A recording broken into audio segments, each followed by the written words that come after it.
All right, and we are live. Third time's the charm today.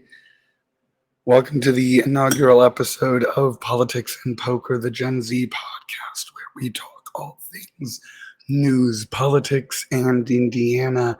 I'm your host, Reese Axel-Adams. As you can hear, I don't have a voice. I've been scream singing a lot and lots of talking recently. So, in my infinite wisdom, I decided, hey, let's film our inaugural episode today when I have no voice.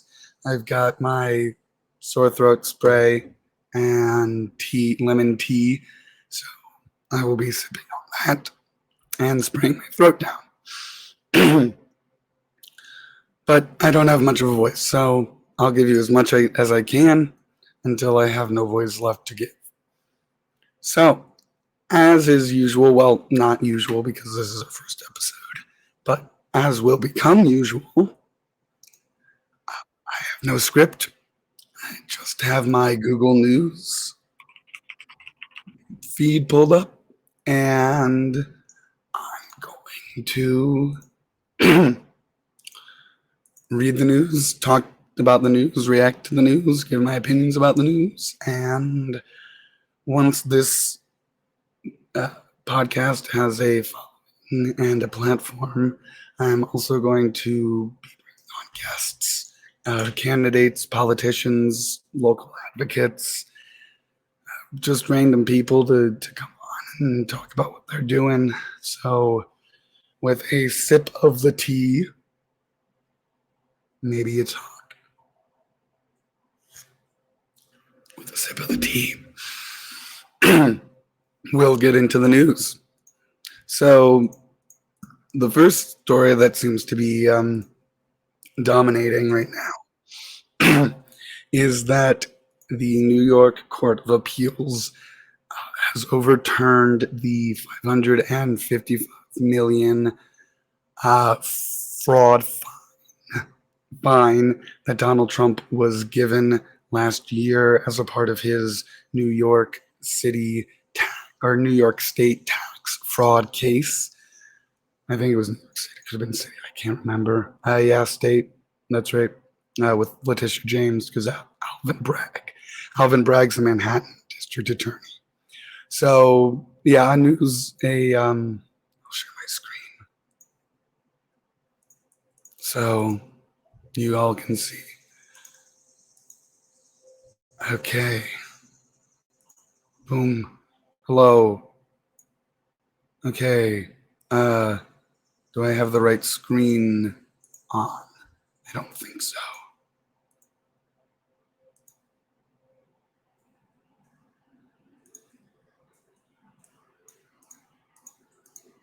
Okay, there we go. I'm going to share my entire screen instead of just a tab. So, fun. All right. So, yeah, earlier today, the New York State Court of Appeals overturned the fine,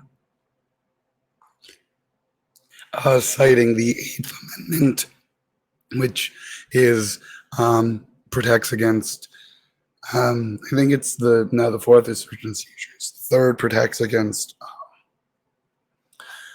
overly unjust fines and penalties. They wrote here the defendants are required to pay nearly $500 million to the state of New York is an excessive fine that violates the Eighth Amendment of the United States Constitution.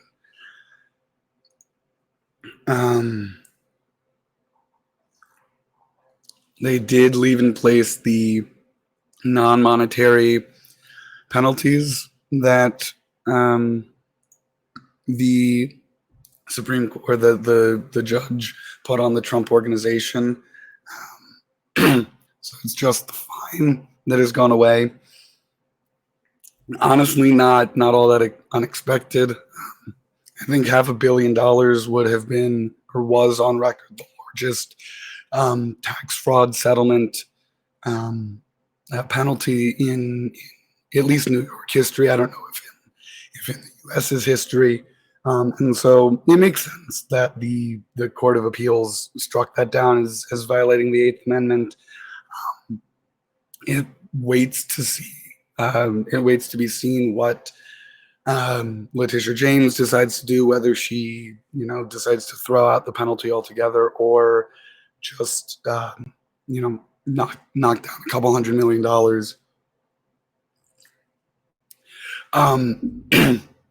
And so that waits to be seen. Obviously, this is Trump will parade this as a win. He's gonna tout, the even the Court of Appeals, thought I was unjustly prosecuted and struck down my fine. And so, that vindicates me, and all of his lackeys are going to be doing the same thing. And so we'll see a couple news cycles.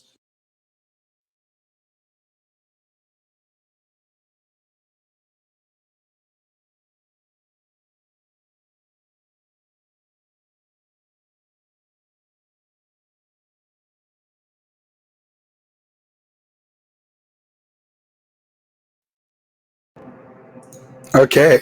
Hi, we're back. Mic problems. Woo. Where was I? Yeah, so we'll see probably a day or so. We'll definitely see some Truth Social tirades about this. I don't think it's going to dominate the news too long. Trump's going to be happy about this piece of news because it gives a pivot point away from the Epstein stuff, and so yeah, you'll be hearing about that. I suspect a lot because he's still desperate to pivot anything. Oh, excuse me. In other national news, excuse me again. In other national news, the Texas legislature has convened Sendai, without later date, I think is what that means, on their special session for redistricting. After the Texas Democrats pulled the really heroic move of filibustering and fleeing the state, going to a neighbor to the west, Illinois, and staying there in refuge for I think of about a week. And so if Republicans are hoping to redistrict in Texas this year in time for midterms next year, they're going to have to call another special session, which I suspect the Democrats are once again going to filibuster and leave the state.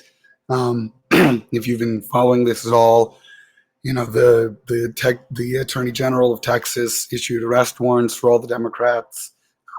They also issued daily monetary fines that the Democrats have to pay out of their own pockets because under federal and state law, if they were to use campaign funds or donations or contributions, that would be seen as aiding and abetting an illegal activity and be grounds for bribery charges to be brought up against those donors.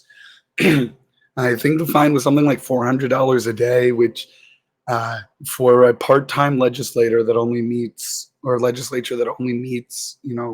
once every other year, $400 a day is a lot of money.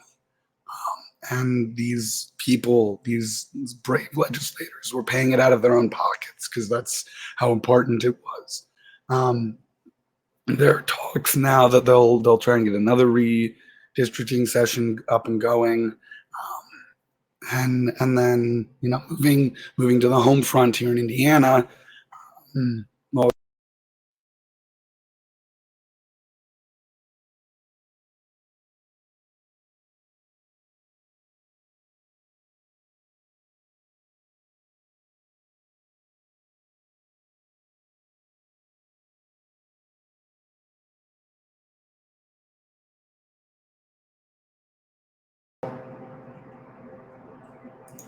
Okay, we're back. Whoa.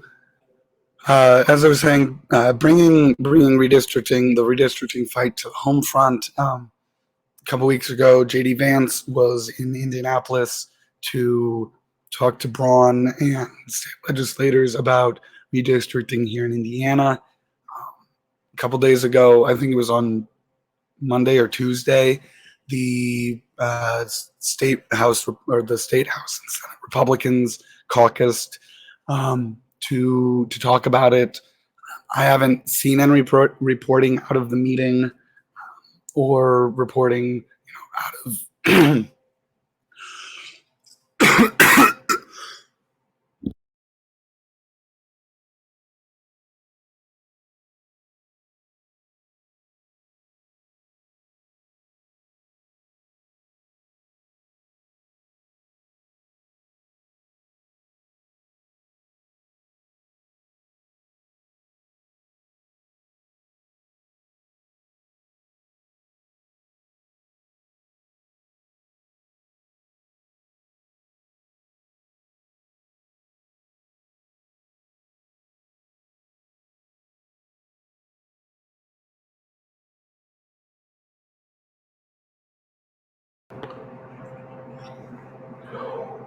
Okay, I'm back after that coughing fit.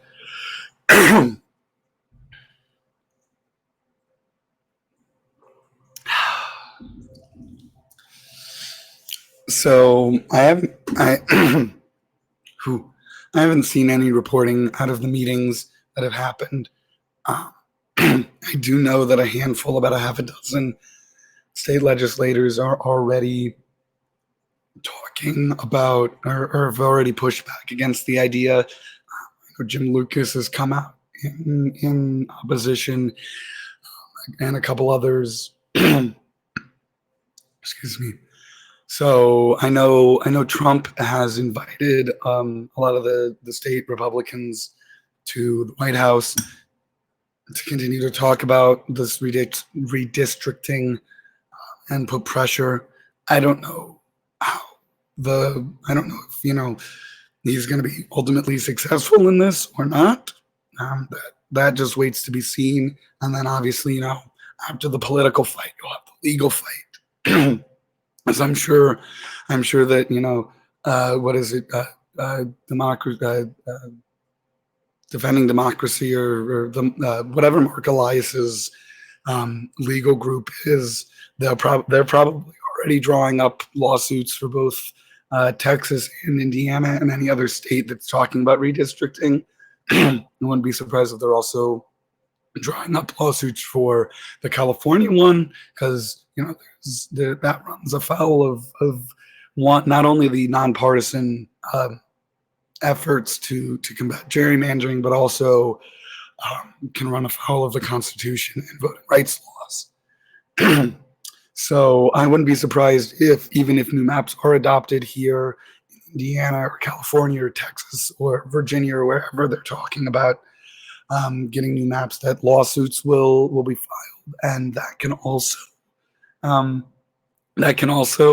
affect the maps, because I know what was it, Louisiana or Georgia last year was in a really big redistricting fight after the census, and a federal judge ordered that the previously drawn maps be the maps used for whatever election that was upcoming, and so that's a possibility. So we may not see the new maps take full effect until 2028, and that's also part of the impetus to get these done now in August, where we're still 4 months, a little over 3 months away from the end of the year, and still over a solid year away from the general election in 2026. So the sooner they can get these maps drawn and passed and signed into law, the sooner they can get any legal challenges out of the way, and the sooner that they can actually implement those maps. So that's obviously a decision, a reason behind the increased pressure right now. Also, it's an off year with a lot of stuff going on. And I think Republicans were banking on the fact that people are largely tuned out of politics, because most Americans, unless you're like me or you as a listener, uh, aren't staying engaged in politics 24/7, 365 every year, which is a problem in and of itself. But most people, the vast majority of voters, the vast majority of just people in America only pay attention during election years or when like something really major is happening, like an impeachment or something like that, war or anything. And so they were really hoping that they could quickly do this, fend off the legal challenges, get these new maps in place really before people started paying attention. I think credit needs to be given to everybody, especially those in the states where the redistricting efforts are ongoing, because they saw what the Republicans were trying to do in forestalling the public backlash, and they didn't allow it. There have been protests. There have been podcast episodes, videos, social media posts, petitions, calling elected official. What's the word I'm looking for? Call times where people can phone bank to their officials, and so I don't think plus not even just local coverage. National coverage. I mean, the whole Texas Democrat thing really put it into the spotlight, and then the Republicans' backlash and decision to try and arrest and fine these people for standing up for their constituents has really made it a national story that's managed to break through amongst all the other national stories that have been in the news, especially Epstein and Putin, Trump, Alaska summit, and that was loud. And a lot of these other,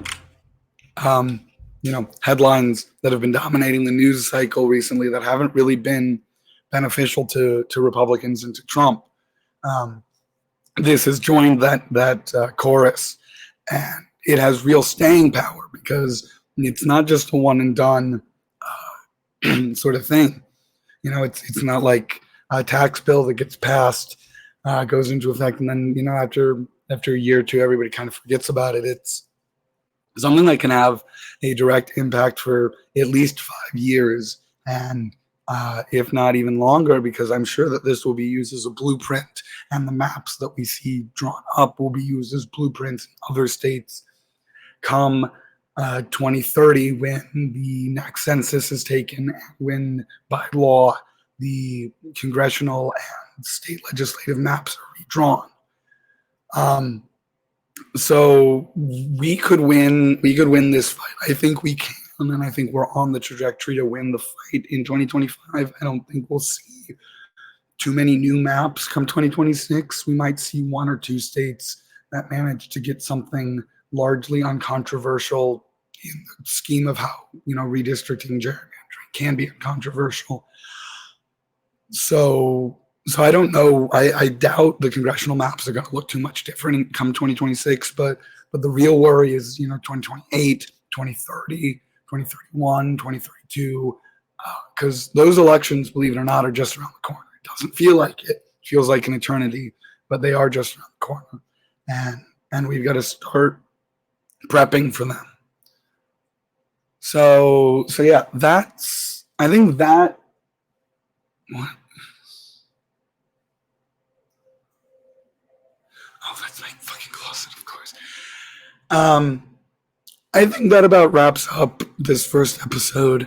I'm losing my voice. I'm gonna brew more tea. It was a shorter one than usual. Only covered a couple stories, but I'm still working on the schedule for this. I know it's at least going to be once a week, probably 2 or 3 times a week, just depending on how busy I am outside of this and how long it takes for me to edit these down to a digestible format. But yeah, I'll talk to you all later. Hopefully the next time you hear me, I'll be at full capacity with my voice and won't be sounding like a dying weasel trying to sing its last breath. So, I'm Reese Axel-Adams. I'm your host for Politics and Poker, the Gen Z podcast, where we talk about everything news, Indiana, and world politics. Signing off for now, this is Politics and Poker. Find us where you find podcasts. First episode will be out Friday, midday, afternoon time, Eastern Daylight Time. Find us on Twitch, YouTube, Facebook at Reese4Indiana. That's the number 4, not the letter or the word 4, REECE, the number 4, INDIANA. I will see you all next time. Have a good day, a good night, stay safe, and remember, do not smoke the purple or do not take the purple LSD. We have been having reports that the purple LSD going around is laced and is not safe. We are not your mothers, so we will not tell you not to do it. Just don't do it. And should you see the purple aliens dancing on the stage, those are not real. That is just the tripping. This is Reese Axel-Adams saying good night and peace.